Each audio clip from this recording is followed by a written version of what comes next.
The champagne flutes clinked around her like tiny bells of exclusion. Emma stood at the edge of the reception hall, clutching her purse so tightly her knuckles had gone white, watching her sister Rachel float across the dance floor in a cloud of ivory silk. This was supposed to be one of the happiest days of her life, watching her little sister marry the love of her life. Instead, Emma had never felt more invisible. The seating chart had been clear. Table 12. The singles table, they'd joked during the rehearsal dinner. Except when Emma arrived at table 12 that afternoon, she found it completely empty. Not a single place card bore her name. Her heart had dropped into her stomach as she'd circled the reception hall twice, searching desperately for where she belonged. Finally, a harried wedding coordinator had pulled up a folding chair at the very back of the room, near the kitchen doors, mumbling something about a last-minute head count error.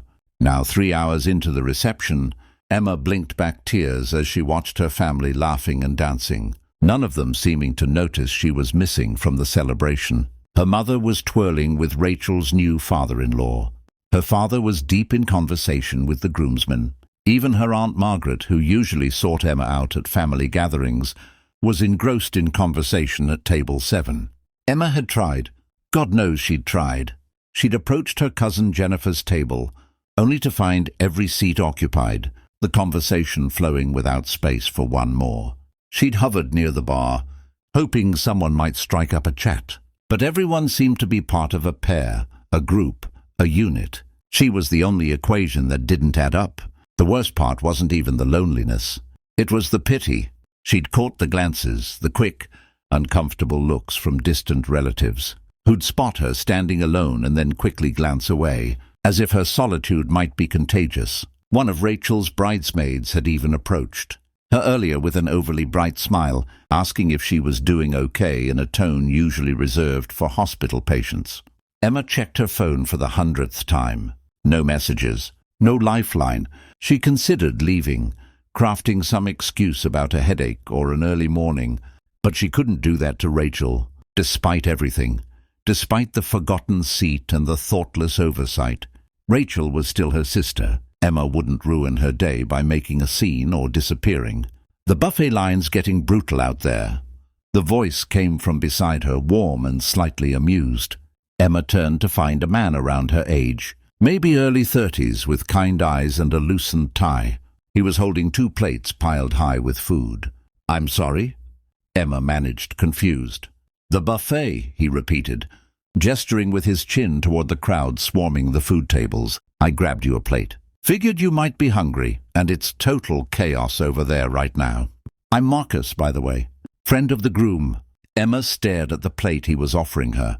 Roasted chicken, garlic mashed potatoes, green beans, almondine. A perfect little arrangement that someone had thoughtfully prepared for her. When was the last time someone had done something thoughtful for her? "I'm Emma," she said softly, accepting the plate. "Rachel's sister." Something flickered across Marcus's face. Recognition, maybe sympathy, but he didn't comment on finding the bride's sister, standing alone in the corner. Instead, he gestured to a nearby cocktail table. "Want to sit? I've been on my feet all day, and these dress shoes are killing me." They settled at the small table, and Emma realized she was actually starving. She'd been too nervous about the wedding to eat much that morning, and the emotional roller coaster of the day had depleted her. As she took her first bite, Marcus made easy conversation about the ceremony, the venue, the surprisingly good band. "Your daughter seems sweet," Emma said, noticing a little girl in a purple dress twirling on the dance floor. "I saw her during the ceremony." Marcus's face lit up. "That's Lily. She's 7 and absolutely convinced that every wedding is a fairy tale come to life. She made me promise we could stay for the whole thing, even though it's way past her bedtime." He paused, his expression growing more serious. "Her mom passed away 2 years ago. Cancer. These events are tough. Everyone asking where her mother is, you know. But Lily loves them anyway. Says the pretty dresses make her happy." Emma's throat tightened. "I'm so sorry." "Thank you." Marcus smiled, but his eyes held old pain. "We're doing okay most days. It's just—" He stopped himself, shaking his head. "Sorry, I didn't mean to dump all that on you." "No, please," Emma said quickly. "I don't mind at all." They talked for another 20 minutes. The conversation flowing naturally from childhood, memories to favorite books, to the ridiculous intricacies of wedding planning. Emma found herself laughing, genuinely laughing for the first time all day. Marcus had a self-deprecating sense of humor and a way of making observations about the wedding guests that was funny without being mean. Then Rachel's maid of honor announced the bouquet toss, and Emma's stomach clenched. She'd been dreading this moment all day. "All the single ladies to the dance floor," the DJ called out enthusiastically. Emma remained frozen in her seat, but she could feel eyes turning toward her. This was always the worst part of weddings, the public declaration of her singleness, the cheerful assumption that all unmarried women were desperately waiting to be next, the awkward shuffle to the center of the room, while married couples looked on with knowing smiles. "I should probably—" Emma started to make an excuse, but Marcus suddenly stood up. "Come with me," he said, extending his hand. When she hesitated, he leaned closer and lowered his voice. "Act like you're with me. Trust me." Emma didn't understand, but something in his kind eyes made her take his hand. He led her not toward the bouquet toss, but onto the dance floor, just as a slow song began. His hand settled gently on her waist, and she placed her hand on his shoulder, maintaining a respectful distance. "What are we doing?" she whispered. "Giving you an exit," Marcus said simply. "I saw your face when they announced the bouquet toss. Figured you might want to skip it. If people think you're with someone, they won't pressure you to participate." Emma felt tears prick her eyes, but these were different from the ones she'd been fighting all evening.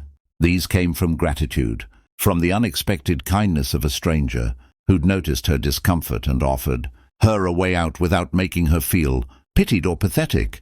"Thank you," she breathed. They swayed to the music, and Emma let herself relax for the first time all day. Over Marcus's shoulder, she could see the bouquet toss happening, a cluster of women, jumping and laughing. No one was looking at her, wondering why Rachel's sister wasn't participating. No one was whispering about poor Emma, always the bridesmaid, never the bride. "For what it's worth," Marcus said quietly, "I noticed you earlier. Saw you standing alone and thought about coming over then. But I wasn't sure if you wanted company or just some space. Then I saw you near the buffet and figured food was a safe icebreaker. You saw me alone, and your first thought was to check if I wanted company, not to assume something was wrong with me?" Emma asked, surprised. Marcus pulled back slightly to meet her eyes. "Emma, there's nothing wrong with being alone. Sometimes the loneliest people are the ones surrounded by crowds. Sometimes people end up solo at events for 1,000 reasons that have nothing to do with their worth. And sometimes," he added with a gentle smile, "wedding seating charts are just really poorly planned." Emma laughed despite herself, even as a tear slipped down her cheek. "I thought maybe I'd done something wrong, that Rachel was mad at me, or my family forgot about me, or—" "Hey," Marcus said softly, "sometimes things just fall through the cracks. It doesn't mean you're not important. It doesn't mean you're not loved." The song ended, but they stayed on the dance floor as another began. Lily appeared then, tugging on Marcus's jacket. "Daddy, can we all dance together, please?" Marcus looked at Emma questioningly, and she nodded. The little girl's face exploded into joy as she took Emma's hand, and the three of them formed a small circle, Lily spinning between them with absolute delight. Other dancers moved around them, couples lost in their own worlds, groups of friends laughing together. But Emma no longer felt invisible. She felt seen, not by everyone, not by the family who'd overlooked her, but by these two people who'd chosen to notice her, to include her, to make her feel like she mattered. When Rachel finally spotted Emma on the dance floor, she rushed over with tears in her eyes. "Oh my God, Emma, I just heard about the seating mix-up. I'm so sorry. I've been so caught up in everything, I didn't even realize. Are you okay?" Emma hugged her sister, meaning it when she said, "I'm okay, really." Later, as the reception wound down, Marcus walked Emma to her car. Lily had fallen asleep on his shoulder, her purple dress wrinkled and her flower crown askew. "Thank you," Emma said again. For everything. For the food, for the dance, for the rescue from the bouquet toss. For making me feel less alone. Marcus shifted Lily gently in his arms. You know, I came to this wedding dreading it. First big social event since my wife died, and I almost backed out a dozen times. But then I saw you, and I thought, here's someone else who might be having a rough night. Helping you ended up helping me too. Reminded me that connection doesn't always look the way we expect it to. Sometimes kindness comes from strangers. Emma felt her heart expand. Would you maybe want to get coffee sometime? I mean Lily too, of course. I know a great place with the best hot chocolate. Marcus's smile was genuine and warm. We'd really like that. As Emma drove home that night, she thought about all the ways the evening could have gone. She could have left early, nursed her hurt feelings, let the loneliness consume her. Instead, a single act of kindness from a stranger had transformed everything. Marcus hadn't tried to fix her loneliness or explain it away. He'd simply sat beside her, shared a meal, and offered her the gift of companionship when she needed it most. Her phone buzzed with a text from Rachel. The coordinator found your place card. It had fallen behind table 7. I'm so sorry, Em. Love you. Emma typed back, love you too. And the wedding was beautiful, because it had been in the end. Not in the way she'd expected, not in the moments she'd anticipated, but in the unexpected. Kindness of a widowed father who'd chosen compassion over indifference. In a little girl's joy at dancing with a new friend. In the reminder that sometimes being forced to sit alone leads you exactly where you need to be. Not to the seat that was assigned to you, but to the connection you didn't know you were looking for.